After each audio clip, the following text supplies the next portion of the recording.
I've got two stories today. Both of them are rooted in fear. Fear of the future. Fear of some theoretical thing that could or could not happen. But you should be fearful as hell. Fear is used as a weapon in order to control public opinion. But here's the truth. Somebody else's fear does not need to be yours. Some of us have something that's rare in today's world. It's called common sense. It's called thinking logically instead of emotionally. And it's something that I like to call common sense.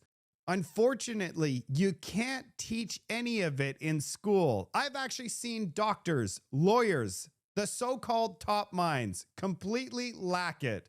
Not all, of course. There are some that are brilliant and grounded. But others, you sit there and you wonder, how in the hell did that person cross the street?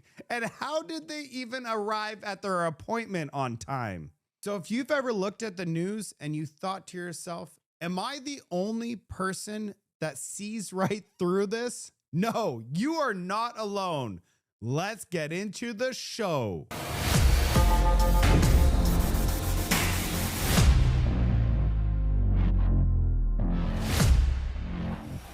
We're about to see Ivan Baker, a Liberal MP. He apparently says if we don't send billions to Ukraine, then Russia's going to invade the Arctic and Canada's going to send our youth to be drafted and to send to Ukraine or protect. I don't know. You got to listen to this.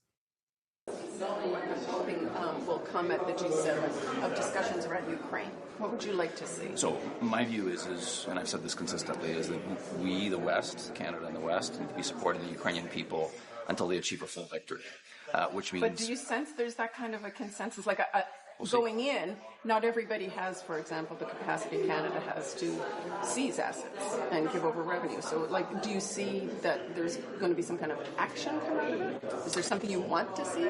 It's hard for me to prognosticate what will come out of the G7. Sure. I wish I knew, but that's the advocacy that I'm doing. Not just because it's the right thing to do for Ukrainians, because I believe if Ukraine's victory is vital to Canada's security. So if Russia wins, or if Russia retains the territory it has, if Russia's successful in Ukraine, or in negotiating a peace that does not ensure security guarantees for Ukraine, then we will see Russia invading Ukraine again, we'll see Russia invading other NATO countries, and then Canadians will be on the front lines helping our NATO partners defend themselves. Or what? Okay, I'm sorry about the background. I don't know, there's a bunch of people talking, so the audio's not great. But what did he just say? He said, yeah, we're going to have to send boots on the ground. We'll be on the front lines defending our own Arctic from the Russians or from others. So we either pay a small price now to oppose the sanctions, to give Ukraine the military aid it needs, the financial aid it needs, the diplomatic aid it needs, or we pay a much bigger price later. Wait a second. I just want to explain to you, everybody, this is what I'm seeing. This is my opinion. You could have a different opinion. That's okay. But this seems like fear-based foreign policy designed to emotionally blackmail Canadians into supporting this endless war of spending. That's what I'm seeing. At a time where Canadians can't afford groceries, housing, basic services. And here's the kicker, is that our military can't even recruit enough people to fill its current ranks. Yeah, that's the truth.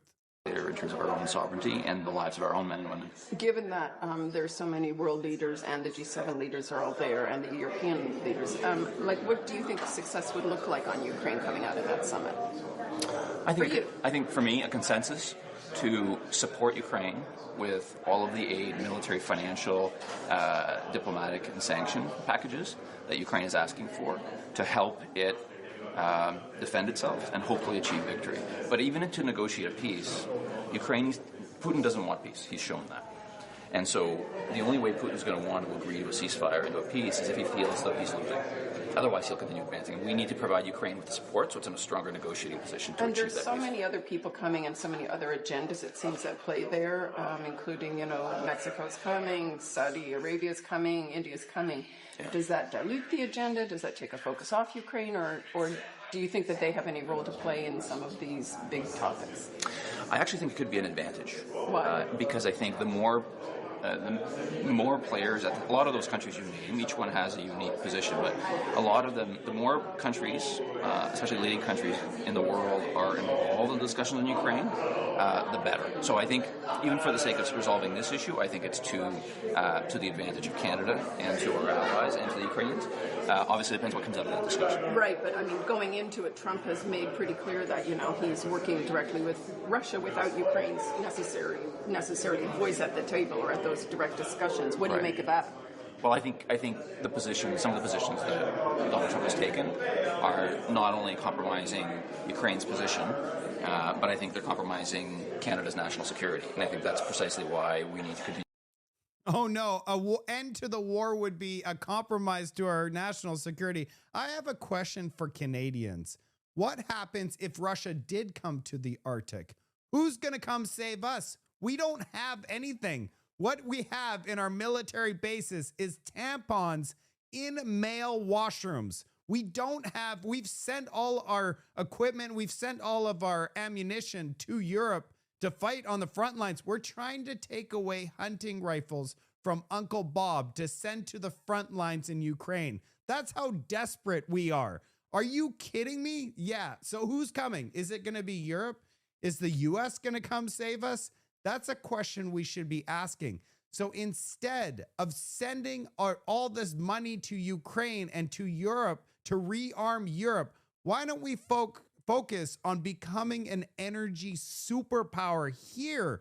Get all the oil out of the ground. If this is an existential threat and Russia's coming from the north into the Arctic, this should trigger a national crisis where we get every single barrel of oil out of the ground as fast as possible, sell it to the world so we could actually be an economic superpower and be able to invest in this army we're talking about. But right now, what we're doing, we don't have any money. We're going to have to print the money, borrow the money, and send it off, making us citizens poor as hell.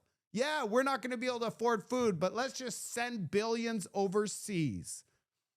Continue to support the Ukrainians with the aid that they need. Specifically what in terms of Canada's national security? I'm not sure I follow what you mean there. Yeah, I think my view is that if Russia succeeds in Ukraine, that compromises Canada's national security because Russia won't stop at Ukraine. And so we know that because Vladimir Putin has said so in the past. And so that means that he could invade a NATO ally. We've heard the NATO Secretary General and European leaders talking about the need to prepare for a ground war with Russia within the next 5 years. So if Russia succeeds in Ukraine, that makes that more likely and more likely to happen faster. If that happens, we as a NATO partner are going to be required to support our NATO allies. We share thousands of kilometers of border with the Russians in the Arctic, and we need to be conscious of that fact. If we're going to protect our own sovereignty and we allow the Russians to succeed in Ukraine, we know that Putin has imperialist ambitions elsewhere. In the past, Putin has claimed parts of the Canadian Arctic as Russian territory. So we need to be prepared for the fact that we need to protect our own sovereignty and the sovereignty of our NATO allies. And so success in Ukraine for Russia is bad for Canada. So are you going to be enlisting your children to go fight in Ukraine? Are you kidding me? What we need to do is get all of the children to learn how to weld, how to build pipes, how to build stuff in this country so that we could be an economic superpower. We're focusing on the wrong things. This is all my opinion. You could share a different opinion. But when I hear him say it's all theoretical, future, could potentially, 5 years from now, we're going to have to do some ground thing. I don't like hearing any of this. And if this is in fact the truth, then why are we fighting to get to net zero right now if we're all doomed? The 2% in our defense spending, I take it you approve of that, but what about this notion that NATO allies may agree on a 5% target? Is that something that you think Canada actually should support? I think what we need to do in terms of setting our target is we shouldn't be sending, I think the number should be set based on what we need to invest to protect our own security. And I think there has to be a rigorous assessment of what that number is. The Prime Minister has said that he believes that at the current point in time that 2%, meeting that 2% is what we need, and I have full confidence in his judgment on that. And we'll see what discussions come out of the NATO on that. But I do think we need to be prepared for further national security risks from Russia and from others. And I would say that the increase in spending from where it is today on defense to the 2% that is a substantial new investment in resources. And I think that shows that our government and Mr. Carney is committed to this issue of addressing not only the spending gap with our NATO partners, but actually substantively securing Canada's borders. Okay, thanks so much. All right, Canada, I'm sorry you had to sit through that. It was painful for me as well, but we have to see where the liberal logic is. It's theoretical, fear-based in the future in order to justify all of these billions upon billions of dollars. This leads me to our next top story. This is Charlie Angus, a former NDP MP. And thank the guy upstairs, it's former. Let's see what he says. But ultimately the G7 is an economic gathering of democratic countries. The United States is the world's largest economy. It is also right now a democracy. Why wouldn't Donald Trump be in Kananaskis? The United States is no longer a democracy. This is an authoritarian regime. I think there's an incredible naivety about dealing with Donald Trump. And I'm not blaming anyone for it, but we're dealing with in completely uncharted territory. Donald Trump has made clear again and again that he doesn't believe in the international rule of law. He supported Vladimir Putin relentlessly while undermining the Europeans. He's threatened Canada. He says that we don't have a right to exist. So we're dealing with an autocrat. Yeah, so we found out our GDP per capita has only grown 0.5% in the last decade, 10 years. We are literally the worst country in the developed world for growth. The second last is Germany, and they grew 10 times more than Canada. The United States, just south of us, grew 40 times more than Canada over the last 10 years. We are in economic crisis right now. Our problem is homegrown. It has nothing to do with Donald Trump. We are so weak right now that many Canadians, not all, but some Canadians are like, just take us over already, Donald Trump. We can't take 10 more years of this. That's where we're at. That's why when I watch this, I'm like scratching my head. Is this guy live in this country? Who sees us as a inclusive, diverse, equity promoting country as a threat. I'm not saying that Prime Minister Carney is going to block Donald Trump at the border. I think that would escalate things. He's threatened by our tampons in male washrooms. Dramatically. But we need to start talking much more clearly about the threat to democracy that is happening in the United States, because it's a threat to Canada and it's a threat to the world at this point. Okay, you say we. Does that mean you expect those discussions to be had? I guess Angus was not living in Canada during that time where the horses came out and all of us looking at the news going, what's going on in this country? These poor Canadians, they're jumping on children's castles. It was terrible. Around the table between all the G7 leaders? Are you talking about Canadians, while the world's attention is on Kananaskis, to be talking in one voice about this? What are you actually referring to there? Well, one of the things that's really struck me since Donald Trump became elected, I think ordinary Canadians have stepped up. I think we were sleepwalking. I think Canada was sleepwalking to a mega-like disaster prior to Trump's election. But I talked to people from across Canada. The boycott has been an unprecedented powerhouse in terms of putting pressure on American states and putting pressure on supporters of Trump. I mean, $12 billion in vacation travel gone out the window. American wine sales to Canada down 90-some%. Canadians, I think, understand. Just so everybody's aware, this $12 billion, the U.S. economy is $3 trillion. So $12 billion is 0.04% of their economy. Do you think they go and to them, it's like a penny. It's literally a penny. Would you even pick up a penny if you saw it on the street? Probably not. It didn't do anything. This guy's delusional. Stand the threat. But what worries me is that we have this ability of sort of talking about Donald as though he's, oh, it's Donald, who he just says stuff. It's going to go, you know, it's just him being him, when he's been very clear in his attacks on democracy, his attacks on the European allies. What I would like to see is that the Prime Minister works with our European allies, and I'm not here to undermine the Prime Minister at this point. I think it's all hands on deck for Canada. I don't think our premiers are stepping up the way they should be. I think some of them are actively undermining us. But we as a nation really need to be thinking bigger than just saying, well, maybe the budget will have something for Alberta, and maybe the budget will have something here. We need to be looking at how does Canada reposition itself in a world of gangster regimes. Maybe some of that will happen at the G6, and I say G6 because Donald Trump will be coming, I think, as a disruptor. We have to start building those links with the other countries.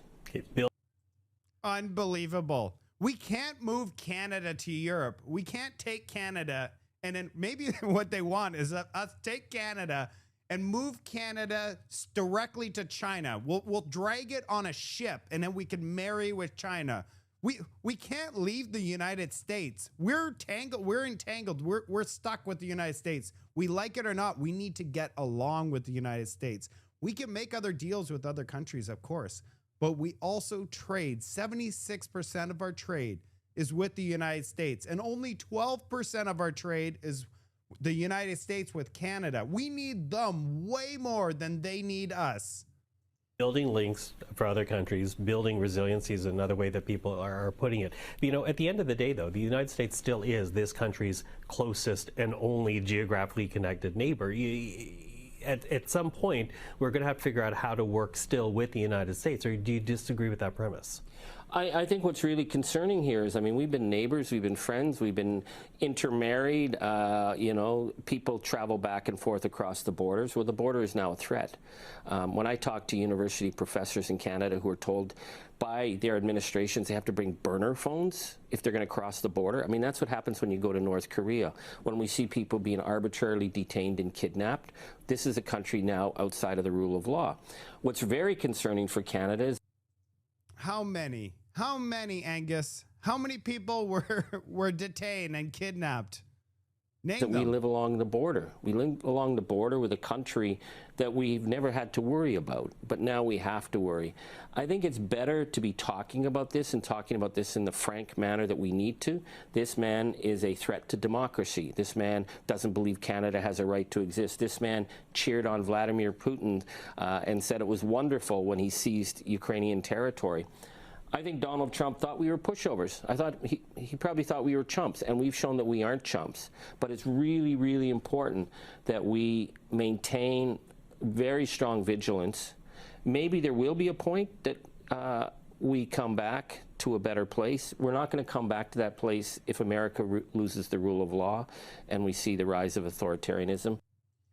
By the way, this bill 2, the Borders Act, yeah, we're going to lose all our freedom right then. The rule of law is gone. We will not ever be able to come back at that point. But at this point, things are still in flux. And when that bill, if that bill gets approved as written, I won't even be able to make videos like this for you. Yeah, they're going to be looking at all of our gadgets.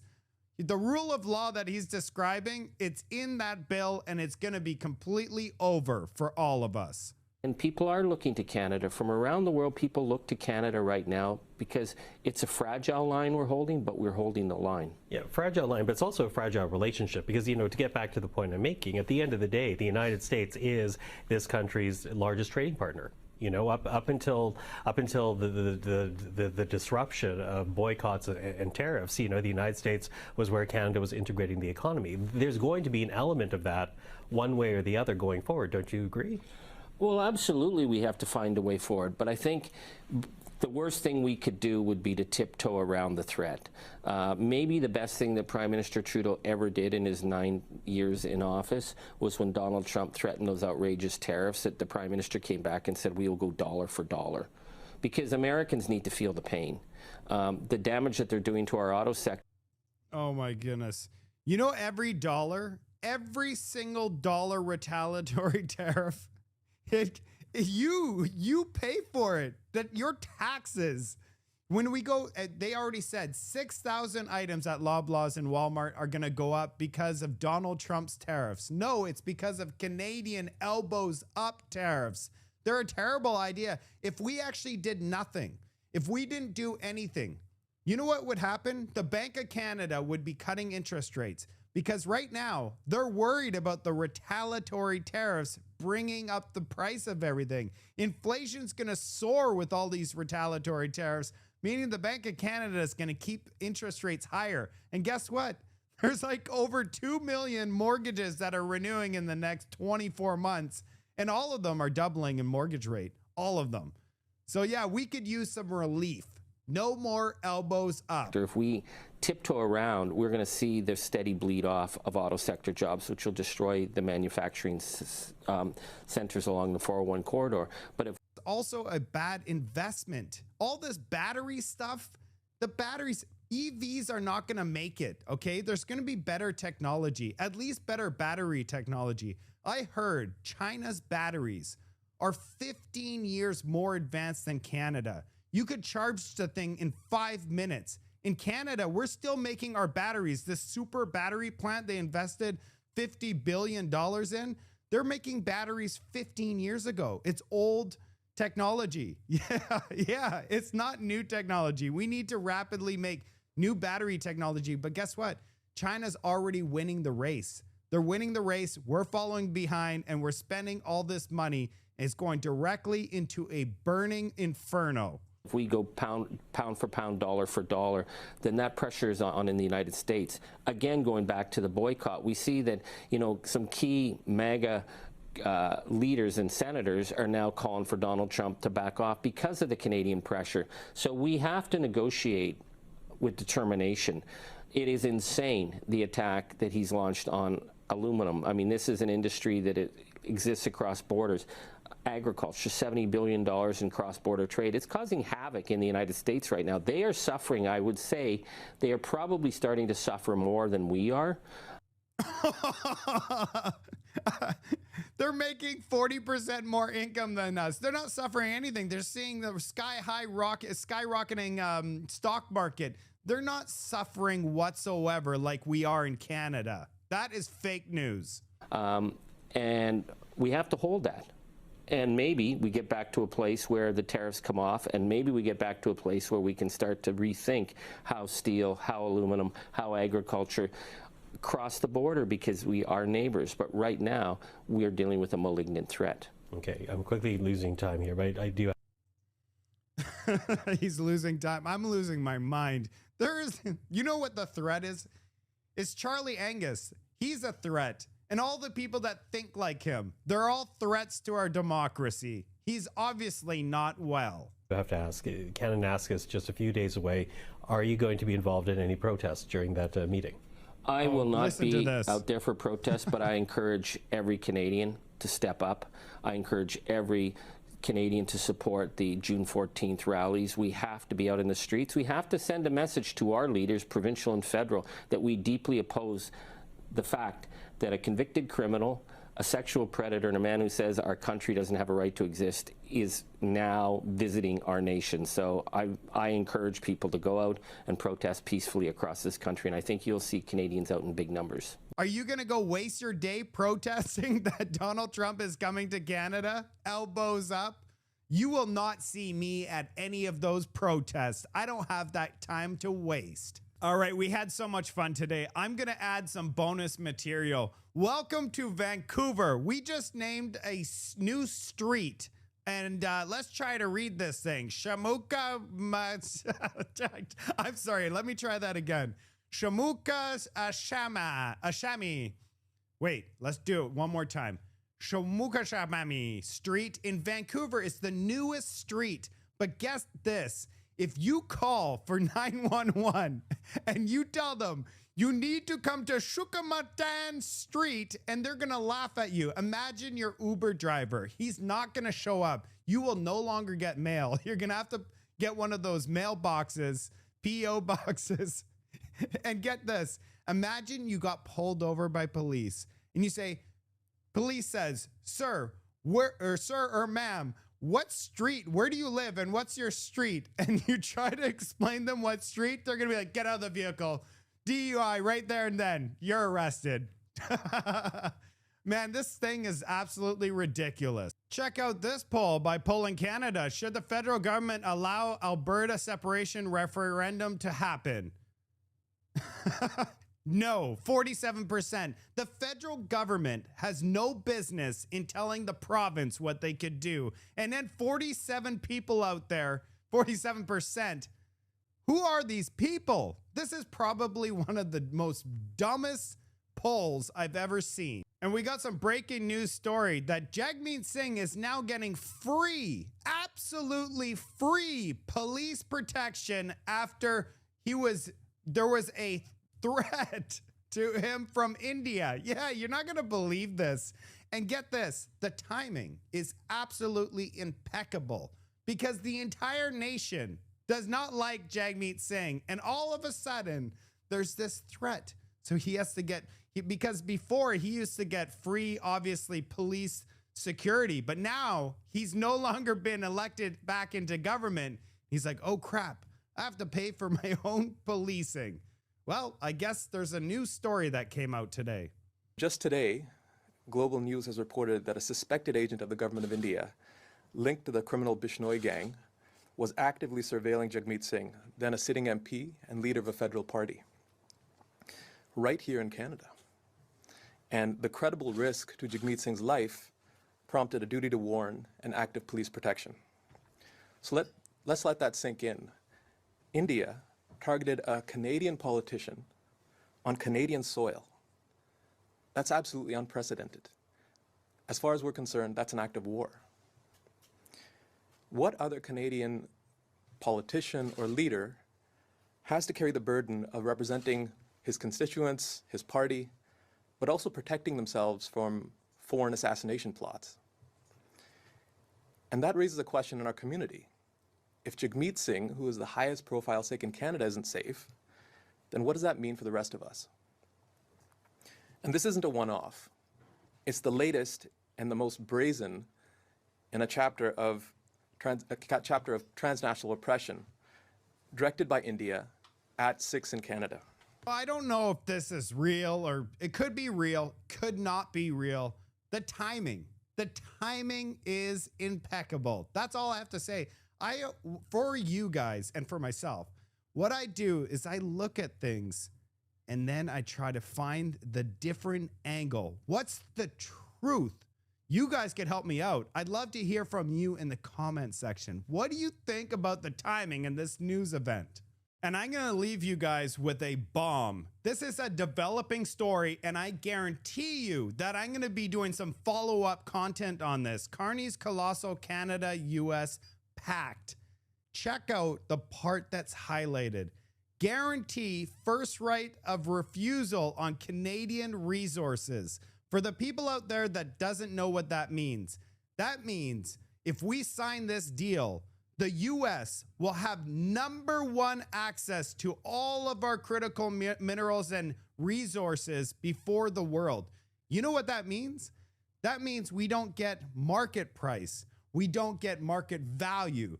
They get to pay us whatever they want for those resources. Well, there might be some back bidding and then they'll pay the fair price, but it basically, we don't get top dollar, that's for sure. And the second thing is, if we went and said yes to the 51st state, we would receive the economic benefits of having the US dollar. We'd also get the US military. Maybe our rights would improve a little bit, like probably a lot. Our freedom and all our rights would improve. And the way that this is that not only do we not become the 51st state, we just give up all our resources for nothing. So yeah, I'm going to be talking about this for sure as this materializes. Let's finish this show at some place beautiful. The beach. My absolute favorite place to be, the beach. But I'm not at the beach. I'm stuck here in Canada with all of you. I'll see you on the next report. Bye.